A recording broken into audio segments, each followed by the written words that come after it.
C'est grave, les amis. Un ambassadeur prend la parole et dénonce tout ce qui s'est passé autour du pasteur David. Je vous laisse regarder la vidéo. Soyez bénis. Aujourd'hui, je vais faire un commentaire sur l'enlèvement brutal d'un homme de Dieu, le pasteur David Jérémie, qui a été brutalement kidnappé, enlevé dans la nuit du 10 par le régime Alassane Ouattara. Mais d'abord, je veux glorifier le nom de l'Éternel, lui dire merci pour sa protection divine et pour son amour, pour son Saint-Esprit qui nous accompagne tous les jours. Vous savez, j'ai une amie aux États-Unis, ivoirienne d'origine et naturalisée américaine, qui m'a plusieurs fois dit depuis les années 2020, 2018, mon cher David, il faut quitter dans les affaires de la Côte d'Ivoire. Il faut quitter dans ce pays où tout espoir est perdu. Il faut quitter dans ce pays sans loi. Il faut quitter dans ce pays perdu. Mais aidez-moi à répondre à cette question. Est-ce que un homme de Dieu qui connaît la différence entre le bien et le mal peut-il fermer les yeux sur les injustices sociales en Côte d'Ivoire? Est-ce que un homme politique, président de parti, peut-il ignorer les injustices sociales, les inégalités, les enlèvements, les assassinats, les corruptions, les détournements? Peut-il ignorer tout ça et puis vivre paisiblement aux États-Unis?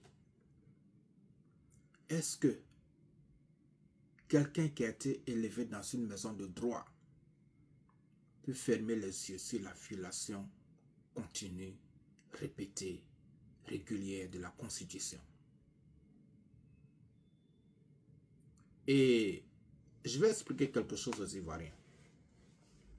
D'abord, depuis quand j'ai fait ma première apparition politique, c'était en 2018, où j'ai fait une interview de 4 pages qui a couvert 4 pages chez l'Inter, non seulement pour présenter ma vision de la nouvelle Côte d'Ivoire, mais pour prévenir les Ivoiriens de ce qui allait se passer les années d'après s'il n'y avait pas de changement en Côte d'Ivoire. Dans la même interview, dans la même déclaration, je déclarais que 3 personnes devaient se retirer de la politique ivoirienne, en l'occurrence M. Alassane Ouattara, M. Laurent Gbagbo et M. Arikona Bédié, paix à son âme. Je disais que si ces 3 ne se retirent pas de la politique, il n'y aura pas la paix en Côte d'Ivoire. Et j'ai prévenu aussi que ce qui allait venir allait partir de mal en pis. Et c'est à ce à quoi nous assistons aujourd'hui. Et ce que je vais expliquer aux Ivoiriens qu'ils savent sans doute. Et vous savez, est-ce que vous savez qu'aujourd'hui, un pays il est dirigé non seulement de l'intérieur, mais de l'extérieur. Et si par malchance, vous avez un leader qui n'est pas votre fils, un leader qui n'a pas l'amour du peuple, vous êtes vendu. Et c'est le cas en Côte d'Ivoire. Le chef de l'État, Alassane Ouattara, grâce aux immenses fortunes de la Côte d'Ivoire, dont les Ivoiriens ne profitent pas, a réussi à se faire des relations solides dans les organisations internationales, avec le pétrole, avec l'or, avec le diamant, avec le fer, avec tout ce que nous avons. Et quand il y a les guerres civiles, bien quand il y a les troubles, bien quand il y a les problèmes dans un pays, la population peut se soulever pour mettre fin aux tortures, à la dictature. Mais quand le leader a le soutien de l'Occident, bien des organisations internationales dont il a fermé la bouche avec l'argent et le pétrole, il s'en fout des soulèvements du peuple, il vous mate, il tue, il enlève, il assassine, et puis ça ne va pas quelque part. Donc aujourd'hui en Côte d'Ivoire, en tout cas pour le moment, si le peuple ne réagit pas, c'est encourager la dictature et toutes les forfaitures. Mais malheureusement aussi, le peuple ne peut pas réagir parce que vous avez les encagoulés, on enlève les gens nuitamment et ça ne va pas quelque part. Donc la Côte d'Ivoire, son sort, comme le disent certains, c'est Dieu qui va la sortir de là. Et je vais revenir sur l'enlèvement qui a été fait dans la nuit du 10 du prophète, du pasteur David Jérémie. Nous n'allons pas nous taire. Nous ne pouvons pas rester silencieux. C'est inacceptable. Et chaque fois que le régime pose ce genre d'action, même si les élections sont passées, qu'ils pensent que nos actions ne peuvent pas l'effrayer, bien changer le cours de son mandat.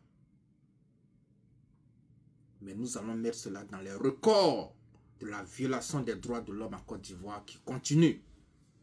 Et le moment va arriver où les organisations internationales vont dire trop, c'est trop. Parce qu'aujourd'hui, je ne veux pas que les Ivoiriens se découragent. Non, mon message n'est pas pour vous décourager. Mais vous rappelez l'importance de continuer à se battre. L'importance de continuer à soumettre aux organisations internationales les violations dont vous êtes victime. Et ce n'est pas le travail d'une seule personne. Nous avons suivi à la télévision, en plein culte, des corps habillés sont allés arrêter l'homme de Dieu sur le podium. Ça n'a jamais été vu nulle part.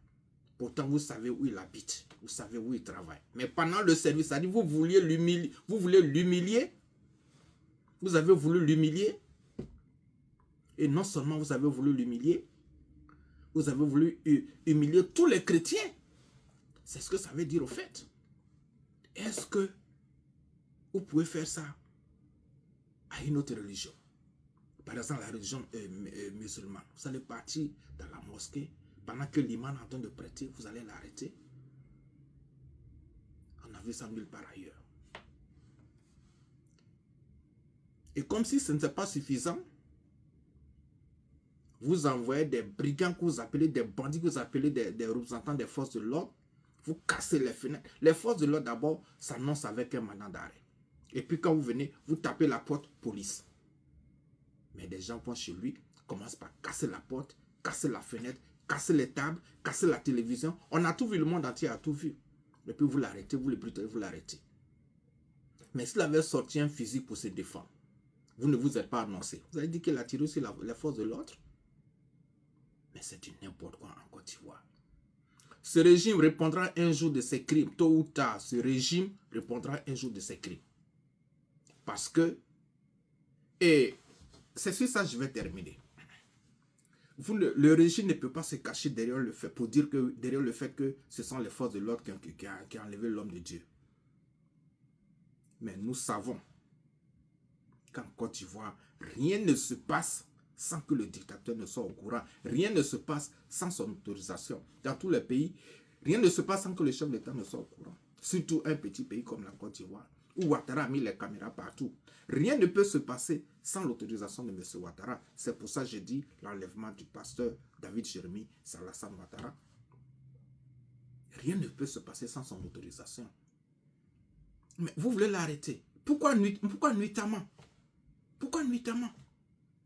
Il a fui. C'est un terroriste. Vous voulez l'arrêter. Pourquoi ne pas lui envoyer un mandat d'arrêt? Vous voulez l'arrêter. Pourquoi casser les portes? Pourquoi casser les fenêtres? Pourquoi casser les tables? Pourquoi casser la télévision? Vous avez tout ça caché dans sa maison. Mais quel est son crime?